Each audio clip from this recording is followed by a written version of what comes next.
Ya. Assalamualaikum warahmatullahi wabarakatuh. Wilujeng enjing-enjing anak-anak yang Bapak banggakan. Alhamdulillah dina dinten ayeuna urang patepang deui sareng Pak Azam di hari Kamis tanggal sabaraha ayeuna? Tanggal 8 ya, 8 Oktober tahun 2020. Oke. Mudah-mudahan orang sarerea dilindungi oleh Allah Subhanahu wa taala, terus diberikan kesehatan dan tetap semangat dina diajarna. Oke, langsung wae nya. Ayeuna dina pertemuan ayeuna sareng Bapak Azam urang diajar bahasa Sunda. Urang diajar bahasa Sunda. Nah, materi untuk dinten ayeuna nyaeta urang diajar rarangken tukangkeun jeung rarangken tukang nah. Nah, jadi dina dinten ayeuna urang coang diajar rarangken tukangkeun jeung rarangken tukang nah. Nah, satu-satu ya. Yang pertama nyaeta rarangken tukangkeun. Jadi nomor pertama itu kita belajar rarangken atau imbuhan belakang keun. Nah, keun. Nah, kegunaannya rarangken tukangkeun nyaeta pikeun ngawangun kecap pagawean anu hartina nitah. Jadi kegunaan rarangken tukangkeun yaitu untuk membangun suatu kata yang menunjukkan suatu pekerjaan dalam arti menyuruh. Contoh di sini Bapak kasih contoh siapkeun. Asal katanya kan siap ya.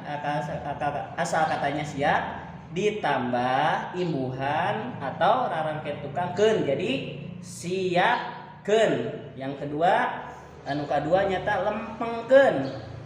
Asal katanya lempeng ditambah imbuhan tukangkeun. Nah, terus contoh alungkeun dan lain-lain. Nah, contoh kalimat Bapak di sini diambil dari kata siapkeun. Pek siapkeun buku jeung alat tulisna. Nah, anu jadi contoh nyata kata siapkeun. Nah, kalimat ini menunjukkan suatu pekerjaan yang artinya menyuruh. Pek siapkeun buku jeung alat tulisna. Siapkan buku dan alat tulisna. Nah, ini adalah contoh daripada rarangken tukangkeun. Nah, itu yang pertama. Lalu yang kedua. Yang kedua rarangken tukangna. Rarangken tukangna. Jadi kegunaan rarangken tukangna nyaeta pikeun ngawangun kecap aya 2. Yang pertama anu kahiji nyata barang nu hartina milik atau bobogaan. Jadi barang kita sendiri atau barang milik seseorang. Nah, contoh pipina, terus sauna, bukuna dan lain-lain. Nah, jadi contohnya bukuna itu bukuna saha. Nah, itu kan buku itu mengandung arti hak kepemilikan. Oh, itu buku siapa? Nah, itu. Yang kedua mengandung bilangan nunuduhkeun bilangan poe. Jadi ngawangun atau membangun bilangan yang menunjukkan suatu bilangan hari. Contoh tiluna itu kan bilangan kan, atau tujuhna atau 40na dan lain-lain sebagainya. Nah, ini adalah menunjukkan suatu bilangan. Nah, itu adalah rarangken tukangna. Yang asalnya kan katanya contohnya ini tiluna. Asal katanya tilu ya, ditambah imbuhan tukang yaitu nah 7. Nah, asalnya 7 ditambah nah. Nah, itu adalah contoh dari rarangken tukangna.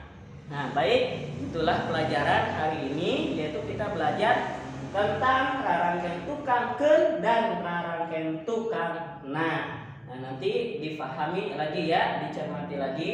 Bila ada kata-kata atau yang tidak dimengerti, silahkan nanti langsung bertanya ke Pak Azam. Nanti tugasnya menyusul ya, Bapak catat untuk tugasnya. Nah, demikian pertemuan hari ini. Mudah-mudahan kita selalu diberkahi oleh Allah Subhanahu wa taala. Tetap terus semangat dalam belajarnya. Terima kasih. Bapak tutup dengan salam. Wassalamualaikum